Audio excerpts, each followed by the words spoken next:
All right. Well, let's kick things off. My name is Peyton Warren, and I am a strategist here at Gorilla 76. I am also the moderator for Industrial Marketing Live, which is what you're in right now. So Industrial Marketing Live is really a space that we've kind of created and cultivated to get together with people who work in the manufacturing and industrial sectors, folks who are marketers, folks who want to grow their careers, folks who want to improve their companies and, really tackle some big projects together in the marketing realm. So today, just a little housekeeping before we jump in. We love to see faces. Please turn on your camera if you're comfortable. We love to see you. We also love the chat. So if you've got questions or you have things you want to talk about with us or with other folks here, feel free. That is whatever you want it to be. The chat is free reign. And we definitely like to pull folks up on stage whenever we can. So ask your questions and share your experiences, and we will talk through it all together here today. One last thing, please mute while other people are talking. Just makes it better for everyone. All right, today's topic. Super excited to discuss this today. We've got email, which might be the one activity that is harder for manufacturing marketers to get away from than trade shows. But the question, I know, but do we actually want to get away? I think that's the other question here. Or are we just maybe not doing it quite right? Are we leaving a little bit of meat on the table when it comes to email? For a lot of companies, email is just something they do without much strategy. So, we're thinking, who do we need to send this to? Everyone. What's the topic this month? Another product, send it their way. And then, why are people unsubscribing? We question. And maybe it's because of those two other things we just did. But if you find yourself in this situation, you're not alone. I think that there's a lot of us that are there. So that's why we've brought a friend to join us on Industrial Marketing Live today. So I'd like to introduce you to James Bachman. He's our content director here at Gorilla 76. You want to say hi, James? Howdy, y'all. It's great to be here. James. I'm excited. Yeah, we're super happy to have you, James. James writes a lot of emails for Gorilla 76. It's not something we do heavily, but I think if anyone follows Gorilla 76, you're probably in some of our email newsletters that go out, and you can kind of see what we do as a company. But yeah, so we'll just jump right in. First things first, we were discussing this and we were going down a whole bunch of rabbit holes yesterday, and Grace, our strategy director, was like, I think we should back up a little bit. Like, why are we even doing email in the first place? And so I'd like to pose that question to, Mary and Brendan specifically, what is it about email that makes us want to do it? What are we trying to get out of it in the first place? Yeah, so I think those are two very different questions. So the reason why we do it, that's probably because it's free. So a lot of, industrial marketers are like, yeah, of course your directors and your leadership wants you to do email. It's free. Just send it to everybody. It doesn't matter. It's just email. Who cares? How should we be thinking about it is a little more nuanced, and I like that question.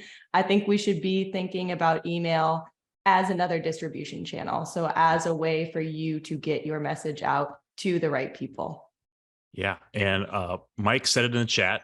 So Mike said, importantly, it's a channel that you own. We own the list of emails, and theoretically that list of emails are our biggest fans. People that have said they want to hear more information from our company, and they want to hear about our news and our thought leadership. They want product information. So they're kind of a captive audience a little bit. I think you still have to treat that list with respect, but it is a company of people that who know you, right? So you're not you have brand awareness in this channel, and they have some sort of probably a product awareness with you. So that's why I like that channel, is because you can write specifically to people who know who you are. James, what about you? What do you think there? Yeah, I think I like hearing someone say we do it because it's free, because it's really easy for me to then say, well, maybe you shouldn't, maybe you should think about how much it costs to do well. It's like, I'm sure many of the people here, if they asked a customer, why did you go with the competitor's product? Well, because it was cheap. They might have a pretty good argument against that. So I think it's an interesting thing to think about when the reason that you do things might not really align with like a goal that you have and an actual outcome. So I think it's great that I know that we like to encourage people to think differently than that. So yeah, and I agree with Mike that the best thing about it is that it's a channel that you own entirely. So we talked a little bit, and Gorilla, we run a lot of demand generation campaigns, so things on social media channels like LinkedIn and Facebook. And when we set up campaigns there, we're looking at communicating a very specific message. So I think some of those messages overlap here. So like, what are you trying to communicate with your email? Are you trying to communicate thought leadership? Are you trying to just, send product information?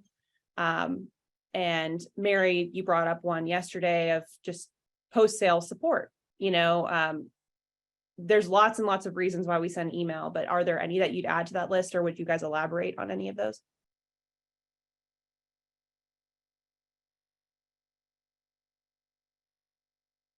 Sorry, Peyton, and the question was like, why did they have such high open rates, or which ones I thought had high open rates?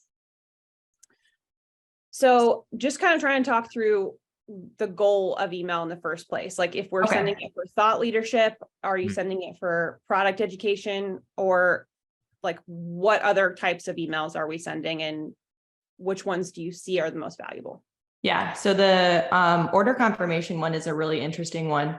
I did like a big audit of all the emails that we sent at my former company, and there were two that stood out with the highest open rates, like open rates above 30 to 40%. And those were order confirmations, which seems obvious. Someone orders it, so they expect to receive an order confirmation of that product order. And then webinar registrations. So they actually said, hey, I want to register for this webinar. They go to their email so they can add it to their calendar. So if you really think through that process of why those emails work so well, it can kind of reveal what types of content and what you can expect from a response rate from those types of emails.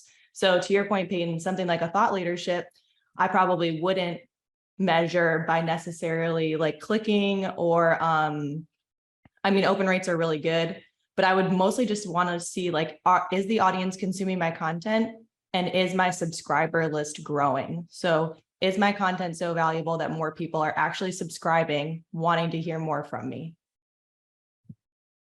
Mm-hmm. Yeah, I think too, if you can be pretty confident that someone's going to open an order confirmation email, how much have you thought about that email and what you say in an order confirmation email, and how you treat the customer in an order confirmation email? There's so much more that you can do beyond here's your order number and expected delivery date.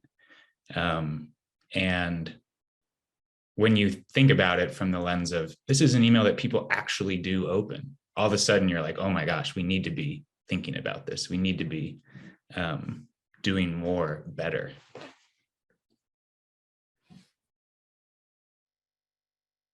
So I think a lot of times when we think of email, we just think of newsletters. So thinking about email in the context of newsletters, Product promos, email, Peyton, those are very important. Are they not the same thing? Yeah, but who should you even be sending it to in the first place? Yeah, so I think here, because it's a channel that we own, we should only be sending our emails to people that have explicitly said they want to receive emails from us, right? So I think that pretty much eliminates a lot of different means of getting it, and it like really narrows down like where you can get emails, right? So it's either like a form on your website that is, subscribe to our newsletter, subscribe to our email list, or if someone checks like they want promotional materials on your main get a quote form or on an order form, if you're doing like e-commerce kind of things like buying a list from Zoom Info, buying a list from a third party like a trade journal, running webinars with a trade journal and using that list, taking a whole list from a trade show. None of those people ask to receive your emails, and it's really spammy. And like I get that it's legal to do that in America. It's probably illegal in some other places if anybody else is not in America right now, but in America it's legal to do that. But just because it's legal doesn't mean it's a good marketing practice. And you risk being marked as a spam provider and having your email authority get destroyed. And at the very best case, you're most likely annoying most of those people that you're emailing, which hurts your brand awareness. And like it hurts who you are as a company. And people like I actively don't work with companies that annoy me in my email inbox. Right. Like, and I think a lot of people are like that. So, marketing and sales. So only email people that want to be emailed by you.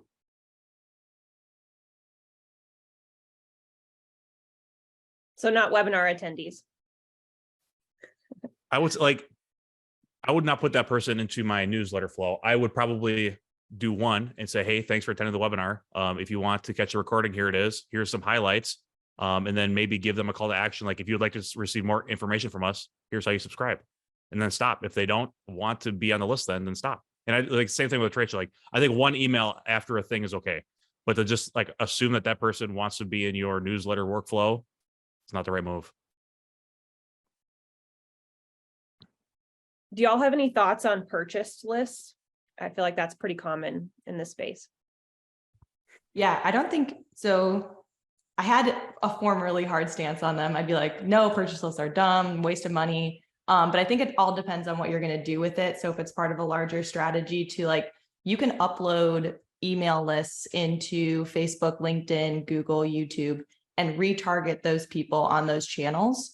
So I think that's a smarter way to do it. I do not think that purchasing an email list, uploading it into your CRM, and then acting as if those people had subscribed to your emails is the right move, because they didn't. You're just going to, like Brendan said, invite distrust and frustration. So there's just better ways to use purchase lists. I'm not against them entirely.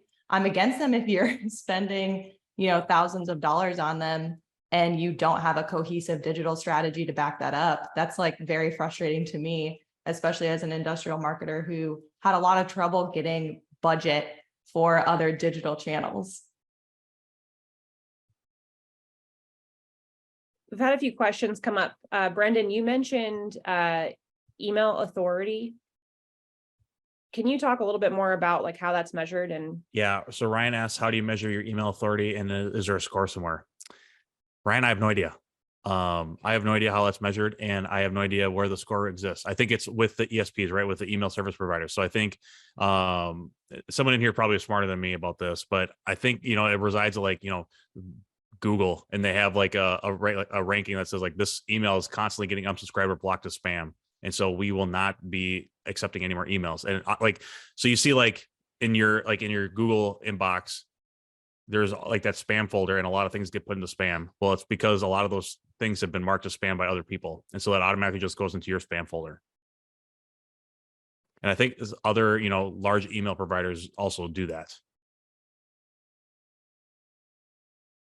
Yeah, Beth just made a really good point on cleaning up lists too. I would not rely on your email automation provider to clean up your list for you. So like, I think HubSpot does this where if they don't open 5 emails in a row or something, they say they put them on a suppression list, but it doesn't always happen. So I would highly recommend, like Beth said, maybe quarterly or even twice a year, just going through there and do like a filter in your email automation platform. It should be pretty easy, where if someone hasn't opened the last 5 to 7 emails, just put them on the unsubscribe list. Like just put them there. They don't want your emails. They're not opening, or they might not even like work there anymore. So highly recommend cleaning up your list regularly.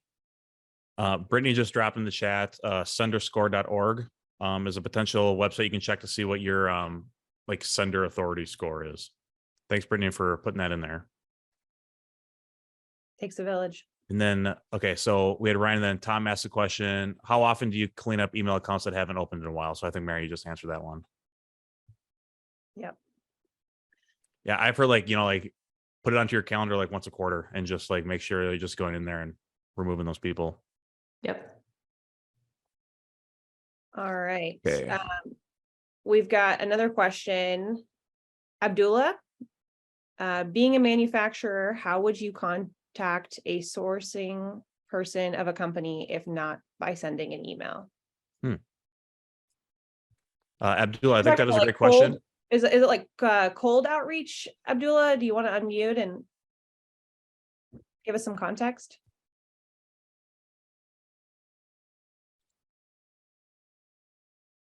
I would assume Hi, that's hello.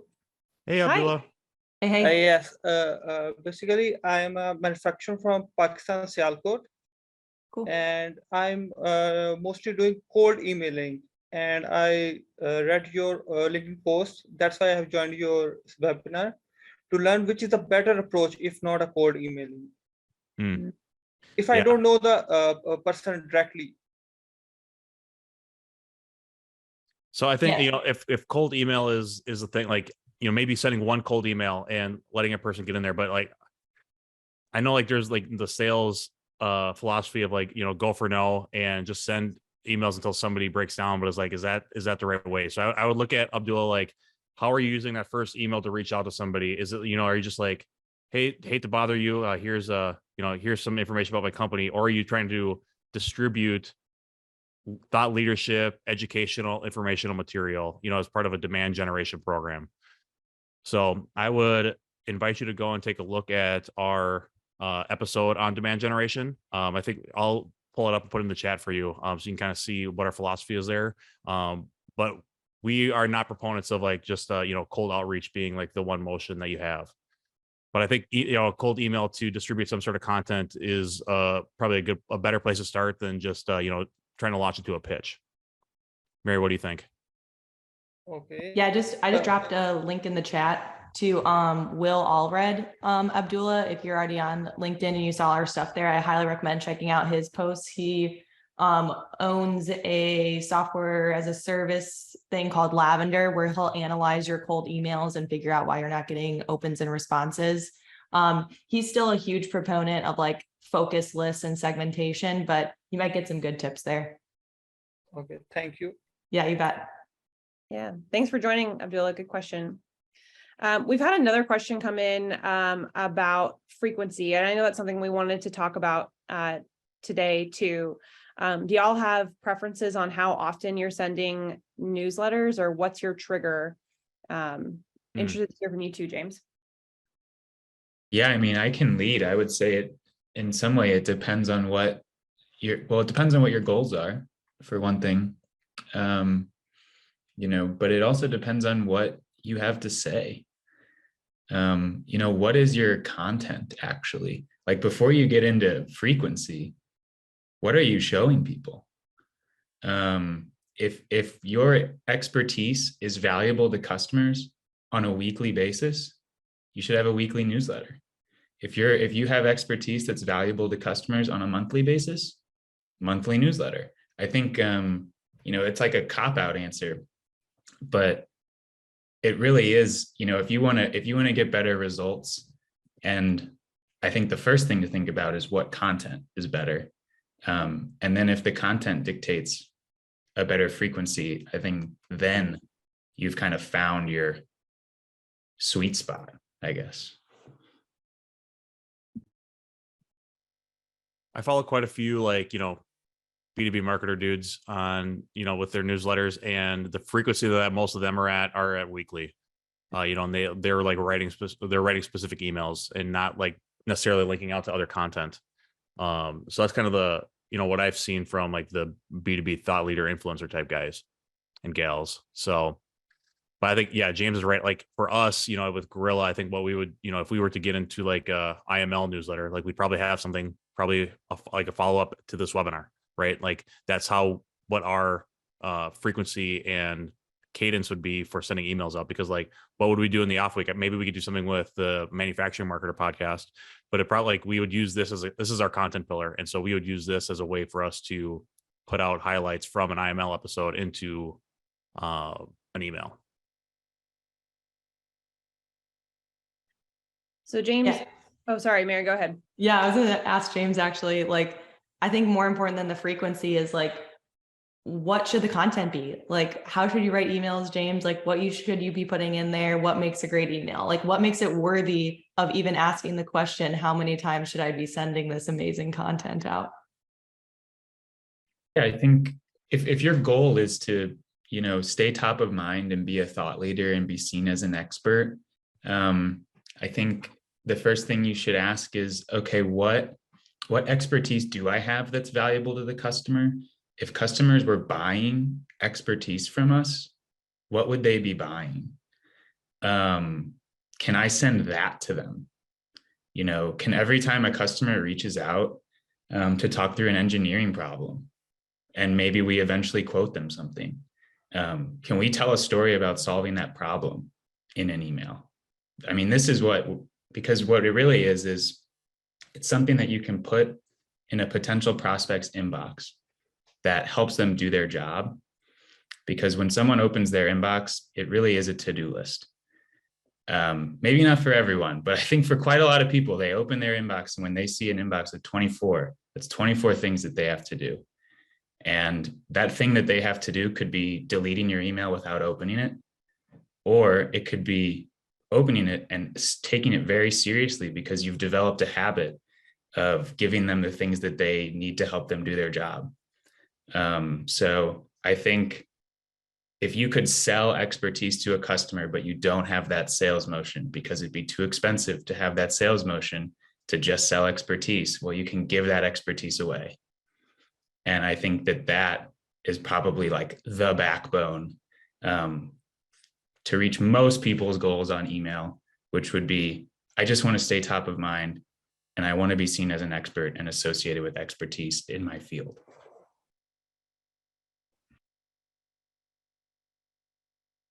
Do you have any examples of like where you've seen that happen, or where you've seen it be done well? Yeah. So we have a client who, this is a newsletter that they don't do with us. They do this on their own, but they send it weekly, and it is a market report, and they are a trader. So this is a report they don't even produce themselves. They hire an expert who's basically the preeminent specialist in their particular commodity that they trade. And she produces the report for them with an agreement that they'll also send it out to their customers as their market report. And this is it's the exact type of expertise that they do kind of sell. Like, people trade with them because they have knowledge that other people don't have. But they also, you can get that weekly from them in an email, and people open it. Everyone knows that exactly what they're getting. You are getting the market report for this week, dated November 8th. Next week, you'll be getting the same thing dated November 15th. It has very obvious utility. Anyone who wants that will open it. It's nice because they don't have to answer, a ton of questions about like, how should we write a headline, or how should we write a subject line? How should we write preview text? Because they've earned everyone's attention by delivering really obvious utility week in and week out. The problem is that it costs. They pay an expert to provide them with that. Having the content at that level does cost money.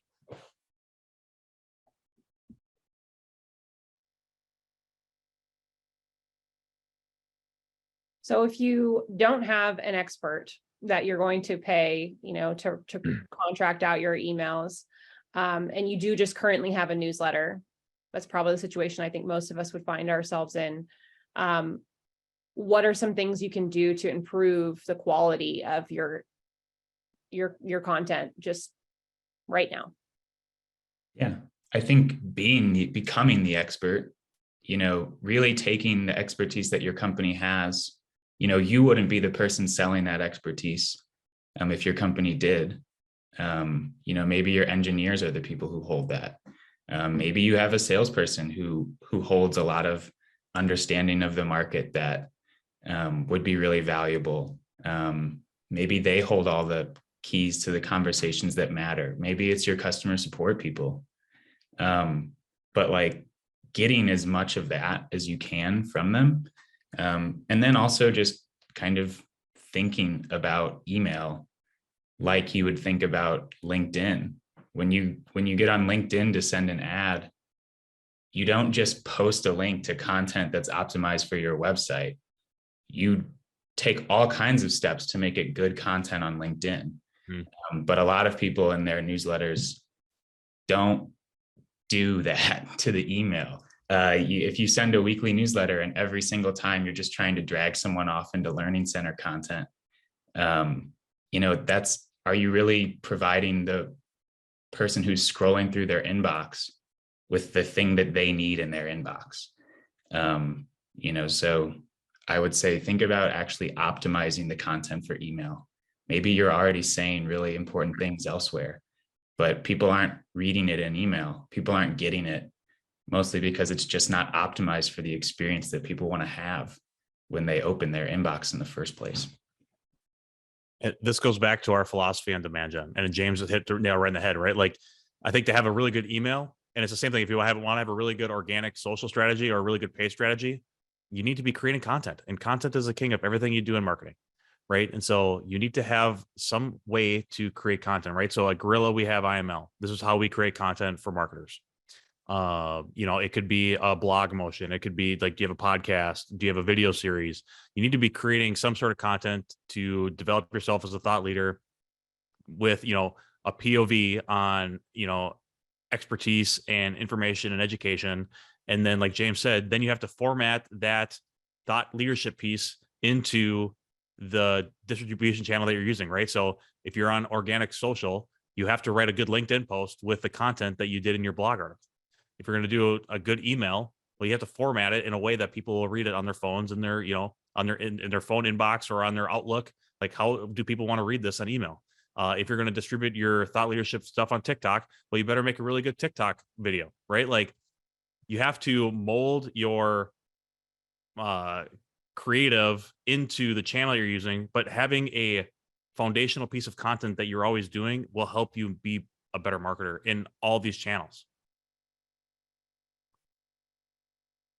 So we've had a very active chat today, and I'd like to actually pull Mike Tao up on stage, because Mike's been sharing a lot of tips, and I'm just kind of curious to hear a little bit more about your experience with email, Mike, and like just what you've learned through trial and error, things that you like to see. And folks have questions too about preview text, and you don't have to get into all that, but any tips that you've learned along the way is great to share. I mean, it really does all come down to content, and pointing that content directly at the people that would be consuming it. So if you're marketing to engineers, you want to make sure that if you have you're marketing more technical type knowledge. If you're marketing to a buyer, you want to be on their, you understand what their buying cycle looks like, what things they're looking for in their products. So that's really the overall philosophy that we take, is just making sure that we're segmenting out our list and then putting the content in front of the people that need it. Awesome. So do you send a newsletter with your company, or how do y'all currently use email? We're a marketing company, much like Gorilla 76 for Okay. smaller mailing machine shops. So we do work for our customers and put content out for whether it's a tool and die shop or just a general machine shop or contract manufacturer. Awesome. Sweet. Thanks, Mike. I think it's great that to think about it, like you said, based on who is reading it in terms of their job title. I know when we were in the prep call, we kind of talked back and forth, Mary, Brendan, and I, about if you'd want to segment down by industry. And I was kind of like, that's just like a lot of work. But thinking about it by job title makes a ton of sense, because that person in that job title has a particular type of to-do list. If the inbox is a to-do list, they have particular tools that they need to do their job. The purchasers' tools that they need to do their job are so significantly different. So like what Mike's saying is super important, because you need to capture the thing that someone needs to do their job really quickly, and you don't have a lot of time to do that, and they need to know that you understand that. So that's like an inseparable point from really the goal of email and what's successful.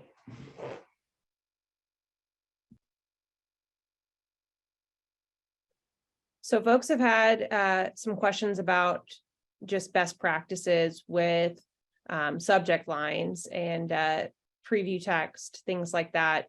Do y'all have any tips there? The one that I throw in right off the bat is emojis can be very useful for subject lines. Don't be afraid of emojis, even if you're an established manufacturer. I mean, like, I think you have to think of the subject line as the hook that you would have on a social post or an ad, right? Like that is the first thing that someone is going to see, and it's your way to get them to stop in their tracks and open email, right? So you like, I think you have to spend a lot of like an inordinate amount of time on the subject line to convince someone to open your email. Like the most effort you put into that email needs to go into the subject line if you want them to open it. Yeah, I think it depends on like what you want. Like that's a really good point, Brendan. Like if you're trying to get your newsletter open rates up, but your open rate right now is like 15%, it's probably the content, not the subject line, right? But if you're doing like a webinar or a live event or something like that, and you really need people to like click through and register, then I would definitely recommend testing different subject lines. Really good one, really good tip that I picked up from MJ Peters, one of my favorite marketers on LinkedIn, is write 10 subject lines for every like major email you're going to write, whether that's a webinar promo, a newsletter, or a product promo. So you don't necessarily have to do this with smaller emails. And then it kind of forces you to just really vary your subject line variations. So you can kind of pick the best one from there. So force yourself to write 10. I don't know. I think about the subject line a little differently than Brendan and Mary. The first thing I would say is like, I wouldn't spend an inordinate amount of time on my subject line until I knew I was nailing the content in the email. And I think that people open the email primarily because you've already demonstrated value for them in the past. Everyone is kind of hip to marketing emails at this point. You know, everyone on your list has probably already received multiple from you if you're already running email newsletters. I do think, you know, Katie mentioned transparency in the chat, in the subject line. I think the best subject line just tells the reader the value that they're going to get from the email. And if you're delivering value with your email and you're consistently telling people what that value is going to be, then everyone who benefits from that will open the email. And if you promise email, if you promise value with every single subject line, I mean, maybe that forces you to deliver it. You know, let people know what they're gaining by opening, and they'll just be more likely to do it.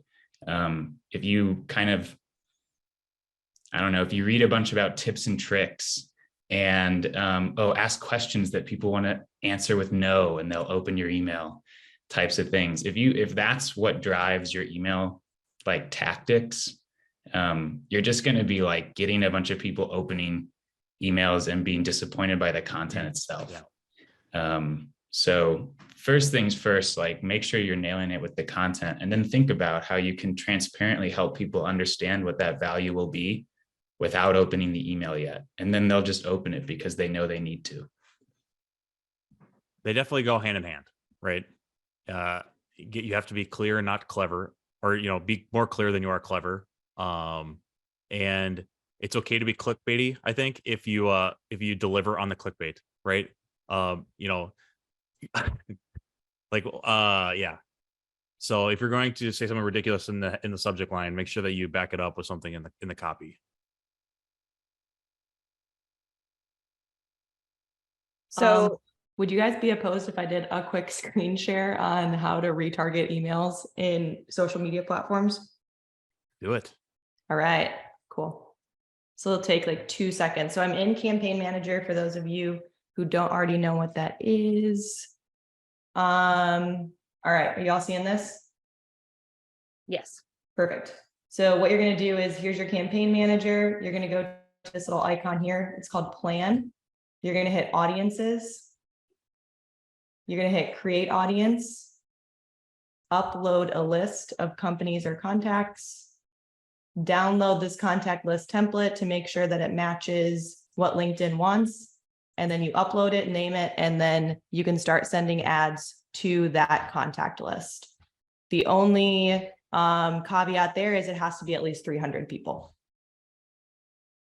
And that works for a list of people that signed up for your emails and for lists that you purchased. Yes. So. Awesome. Thanks, Mary. Heck yeah. So a little bit about reporting. We've talked about open rates. Obviously, open rates are important. What other metrics should you care about when it comes to email?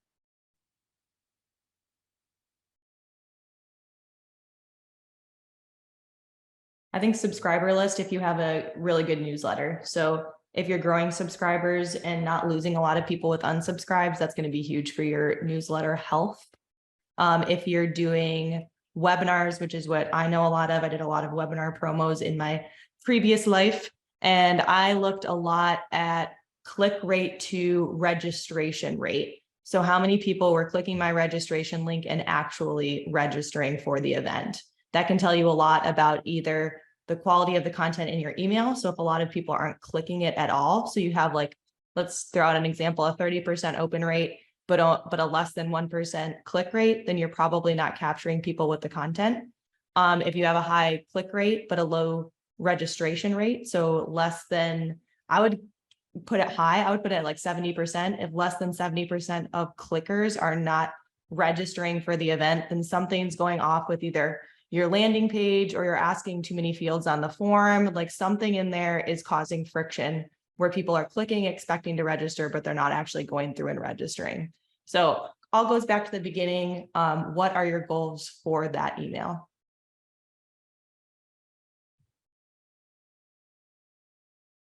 Awesome. How do you know that, do you feel like industry averages are accurate, or that they serve as good benchmarks? Or like, how do you benchmark yourself? How do you know if you're doing good? Go ahead, Brendan. I was just like initially, like, yeah, it's good to see, like, okay, so in in manufacturing they open at this percentage, or maybe in medical devices they open at this, but you have no idea like what the actual, like, what do those emails look like? Are they accounting for all emails, right? Like, is that 30% rate for all manufacturers? Is that including order confirmations and webinar registrations and then newsletters? Like, is it all emails together? So it's hard to use that as a base because it's not very scientific. You don't know what types of emails and what types of email addresses these were. So I think it's good to have a starting point, but you need to build your own benchmarks, right? And then start looking at yourself month over month, quarter over quarter, year over year, and use that as a way to judge where you're currently at. And I'd say like that's probably true for almost any marketing that you're going to do, right? Like it's okay to go say in Google Ads like 3% is a good click-through rate, but you should probably be judging yourself based, like, if you're at 5%, well, then don't say like, well, we're always over 5%, so we're good. Like, what if you drop to 4? Well, you just lost 1% on click-through rate. So maybe you need to change something. So you as a benchmark. Awesome. Well, I'd like to open it up for any questions that folks have. I know that folks are interested a little bit more to talk a little bit more about LinkedIn and using email to maybe build targeted lists there as well. But if y'all have any other questions, feel free to drop them in the chat and we can get to them, or specific there's a couple. So I think just for a couple definitions. So Jeremy, and Mary or James, correct me if I'm wrong here, but so a email open is someone that actually opened the email. And I don't know, like, I think that also includes like fully opening it and then opening in the preview pane.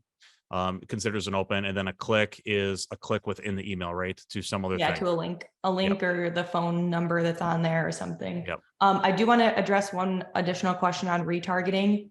I think we said you can only retarget if they fill out a form. You can retarget on social media platforms, Google and YouTube, if the pixel is on your website. So you need I'll to just- get to your website, right? Because the pixel won't live in your Yes. email. Correct. Yeah. Right. So it can't live in your email. They have to get to your website. So you can install a pixel on your website. It's pretty easy to do. If you need help, DM me on LinkedIn. But it's install this pixel on the heading of all of your website pages. And then you can go into that same area. So I'll just share my screen again really quick because it's easier. That same area where we go to plan, audiences, create audience. We're going to retarget by website. Anyone who engaged with your website, and then you can choose up to 180 days. And you can do anything that either contains, starts with. So if we wanted to do like gorilla76.com, we can do anybody who's engaged with a page that contains gorilla76.com would see our ad. Mhm. That same capability is also available on Facebook. All right. Karen had one in here. So she said, I get daily emails from companies wanting to sell subscriber lists. I don't make a practice of buying them. However, with Mary's suggestion and uploading to Campaign Manager, it seems like that could be a good idea. How do you vet the list to ensure they're good? So Karen, I'd say like, it kind of goes with everything. Like, is the company that is selling the list a good company? Like, do they have a good brand? Do they have a good reputation? Like, is it an industry? Like, I'd probably trust like a trade journal or an industry publication over like just some random company that's got a list of emails.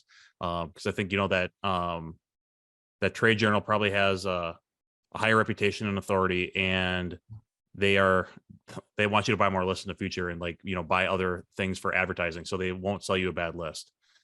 But if you are, I would probably look at, if you're going to buy a list, maybe just think about doing cold targeting too, unless like that industry list is very specific and niche down for you. You can get similar results on cold targeting, and then you like don't have to pay for the list because LinkedIn will just give it to you. Yeah, and I would like to But definitely but emphasize. it makes sense to buy the list and put it on Facebook, because it's harder to do cold targeting for B2B industrial on Facebook. Yeah. Yeah. And I would like to emphasize okay, let's say you're buying this list. So let's say the list is $10,000 and you're getting 16,000 contacts. You upload that into LinkedIn and we'll say it matches 10,000. So that audience is 10,000 people. I can tell you right now that if you want to send a campaign regularly to a group of 10,000 people, it's going to cost you around $2,000 per month if you want to send a campaign at a decent frequency. So now you're spending $2,000 a month plus 5,000 on that list. Mhm. So before you decide to do like an upload and buy a list and upload it, make sure you do have the budget to support those campaigns and that strategy. Mhm. I also want to pull up the issue that Tom is talking through right now about list cleanup, because I think that a lot of companies probably have very large lists. And Beth, you had a really great idea about just sending like a form. You want to talk about that for a second, Beth? Put you on the spot. You're like, where's my Sorry, I was like, where's my unmute button? All of a sudden I couldn't find it. Yeah, I've done that before, where if there's some specific field I want, I want to have active, like for our contacts, and have a lot of missing fields in our database, like I will just send out an email with that sole purpose of like, hey, like we're updating our records and to better service you, I need to know like what your role is, and then just directly link it to your form where they can select, like if they are customer service or outside sales or engineer, that type of thing. So it saves you a lot of time so that you don't have to actually manually do it yourself. You can just have the users doing it. And then two, the users that respond are users that you're going to have, like who you're going to actually want to reach and be more acceptable to receiving like emails from you as well. Yeah, and I'd say if you haven't sent an email to a list in probably a year, like probably go back and do what Beth just said to make sure that those people are still there before you put them into a newsletter workflow, because people move, right? Like we all go to different companies and jobs, and we get different email addresses. So I don't check my old job's email address because they took it away from me. So someone would need to get my Yep. new email address to get to me. Another Yeah, thing is first there's step is always like running it through a verification, because I get a lot of emails from our sales team. And so, yeah, half of them usually aren't even viable anymore. there are email list cleaning softwares that so you can upload your list into a software provider. And oh yeah, she's trying to escape. But there are softwares out there that you can upload the list to, and then it'll do the checks for you, so it doesn't hurt you with your authority with the ESP. So we use one here at Grill. I can't remember what the name of it is. But you upload it for a nominal fee, and they'll make sure like all these are valid, verified email addresses. And then I would do on top of that, then do what Beth just said, and then send the cleaned list, this thing to verify that they want to be a part of your newsletter workflow. Yeah, and take advantage of that email to then, like Beth just said, sending the fields that you might need their help filling in. That's awesome. Yeah, I also almost think like when I think of an email list that's 16,000 people large, I think like, man, maybe before cleaning that, you could even shoot a shot. Like, do you have an ask? Like, is there something you could really use from some of that 16,000 people, if any of them are still, alive and listening? Because, that's when I start thinking, maybe it's because I did do sales at one point, but it's like, man, your law of averages, like, even if you got if you got 10 responses to, would just be great. Like, is that a good time to pitch customer research or market research? Should you be trying to do market research based on that? I mean, my brain kind of ticks off a little bit and starts thinking like, man, before just trimming a 16,000 person list, you may as well fire off like a half court shot and see what happens, because that's a pretty valuable asset, even if it hasn't been maintained or cleaned or anything like that.